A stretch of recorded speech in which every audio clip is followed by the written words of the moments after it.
Hello everyone and welcome to another video. Now you may have seen me try and play Hogwarts Legacy on a 750 Ti a couple of days ago. Well, today we're trying to play it with no graphics card, relying solely on integrated graphics. First of all, I'm using the AMD Ryzen 6900HX along with the 680M onboard solution, and this is probably one of the most capable pairings that you can get. The 680M at this point in time, I believe, is the best integrated solution. So we're going to start off with low, FSR2 and ultra performance. This will allow the game to be rendered at 360p internally. Now what you're going to notice here is that the game is going to stutter quite a lot. Now right off the bat, I think this personally is an issue with RAM. I don't think we've got enough RAM, and therefore the onboard GPU doesn't have enough access to VRAM in order to give us a smooth experience. I think 32 gigs is actually going to be better, but then again it could just be the fact that it's very early days and no optimizations have been made, or no further optimizations have been made. We haven't seen any extra patches thus far. Now this is with an uncapped frame rate, and as you can see the game is running pretty well, but it is those 1 and 0.1% lows that will really suffer. Don't get me wrong, you can play it like this, no problems, but you are going to notice a lot of dips and drops, particularly in those busier areas, and when you come to fight enemies like this big troll here. My suggestion would be to either put up with it, or I do have something else up my sleeve. So let's talk about that now. Now we do have frame rate cap options here, 30, 60, 75. We've got loads of options for different refresh rates. Now if you were to set the cap to 30 FPS in game, this will of course do exactly what it says on the tin. The game will be capped to 30 frames per second. But if you look at that frame time graph in the top left corner, you'll see that it's still all over the place. I'm just running about the halls here, and although the average frame rate is pretty good, it will stick pretty close to 30, it's the stutter that can be quite off-putting. So instead of using the in-game cap method, I've decided that using an external solution is better. Something like Riva Tuner here, for example. Now this is basically what I use along with MSI Afterburner to monitor the frame rates. It comes with MSI Afterburner, and if we actually cap the game to 30 within this program, it will resolve a lot of the stutters. Because the 680M is capable of more than 30 FPS, somewhere around 40 tends to be the average, it should stick to 30 quite easily, and as you can see by the frame time graph now, well, a lot of the stutters have seemingly disappeared, but there will still be some areas whereby this isn't the case.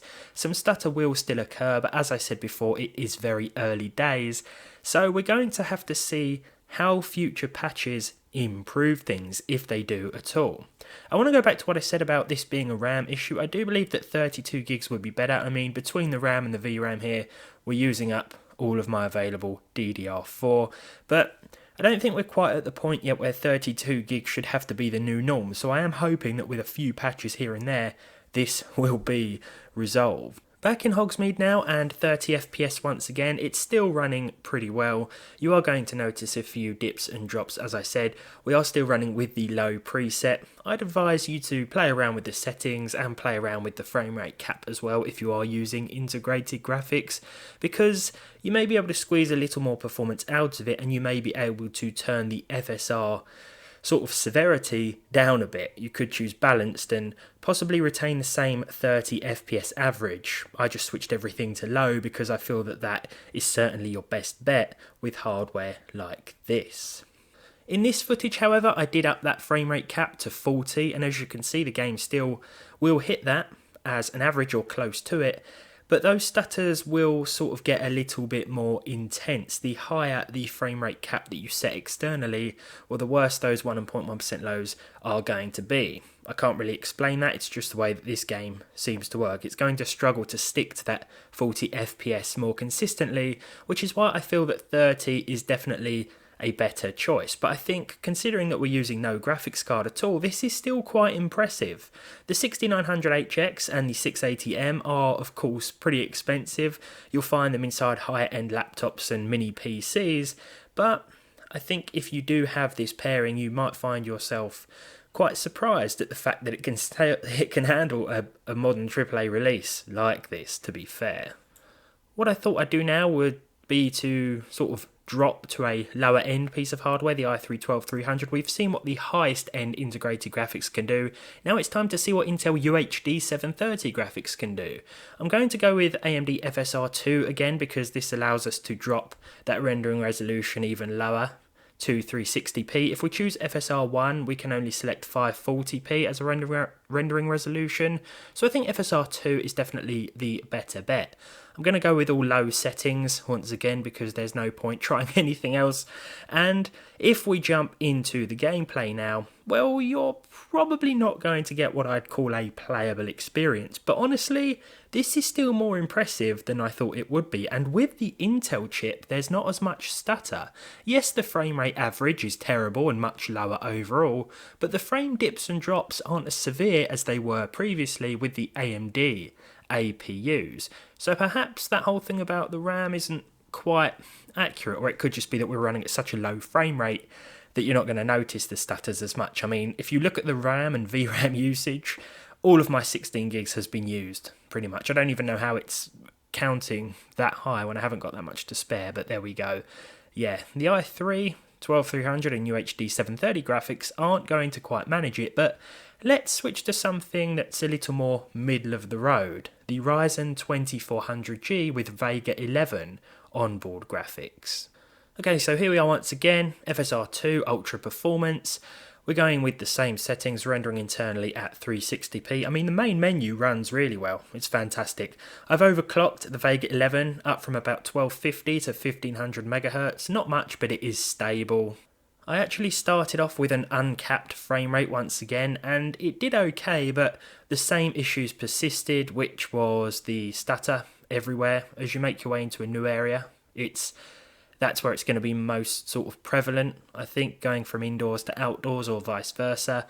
But you're still going to retain a plus 30 FPS average. It's just going to be really off-putting when the frame rate is dipping and dropping all over the place, especially as you get into combat scenarios, for example. It's okay, but let's switch to a capped frame rate once again, this time 30 FPS, and see how things improve. So here we are again, this time at 30 FPS. Now the thing is, as it currently stands, pre-sort of updates, I guess you could say, you're going to have a very similar experience with a Ryzen 5 2400G middle-of-the-road APU as you are with a 6900HX high-end APU. So you're not really going to benefit going for something or playing on something more expensive at the moment because you're going to need to implement a frame rate cap in order to get the smoothest experience. It's nicer to have a higher average, sure, and the 680M graphics found inside the Ryzen 9 will be able to deliver that. It's just that it means not much at all really if you're going to see some severe stutters, because at the end of the day I'd argue that a more consistent frame rate is certainly more important than a higher average FPS. That said, with the 680M you can cap it to 40, and really with the 2400G and Vega 11 iGPU you're going to want to cap it to 30 because it can't quite handle a consistent 40 FPS, and there are going to be a lot of dips and drops below that. But 30 is definitely your best bet with Hogwarts Legacy so far. This is more like Harry Potato than Harry Potter, but there we go. I think the results today have been interesting. I am looking forward to seeing what sort of improvements are made. This has quite surprised me, particularly, to be honest, the Ryzen 5 2400G and Vega 11 graphics. If you wanted to play it while you're waiting for a graphics card to arrive, for example, you certainly could do.